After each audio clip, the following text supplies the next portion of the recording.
পবিত্র মাহে রমজান আমাদের প্রায় অর্ধেকের মতো হয়ে গেছে। আলহামদুলিল্লাহ, আমরা এই মাহে রমজানে আমরা কিছু সদকায়ে ফিতর আদায় করব। বর্তমান ইসলামিক বোর্ড অনুসারে আমাদের সদকায়ে ফিতরের মূল্য আসতেছে 110 টাকা। এটা হলো সর্বনিম্ন। যারা মধ্যবিত্তি গ্রামগঞ্জে থাকে তাদের জন্য 110 টাকা, এবং এর উপরে আরও দ্বিগুণ বেড়ে যাবে ইনশাল্লাহ। কারণ যার ঘরে 7.5 ভরি স্বর্ণ কেনার মতো টাকা বা এই ধরনের কোনো জিনিস মজুদ আছে, অর্থাৎ স্বর্ণ যেটাকে বলা হয়, স্বর্ণটাই বেশি ম্যাটার করে।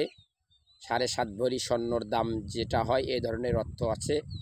আল্লাহ রাব্বুল আলামিন তাদেরকে জাকাত প্রদান করতে বলছে। আল্লাহ রাব্বুল আলামিন পবিত্র কোরআনুল কারীমের ভিতরে যতগুলো বার নামাজের হুকুম দিয়েছেন, নামাজের ভিতরে আল্লাহ বলেছেন, ইয়া আইয়ুহাল্লাযীনা আমানু ইসতাঈনু বিস-সাবরি ওয়াস-সালাহ ইন্নাল্লাহা মা'আস-সাবিরিন।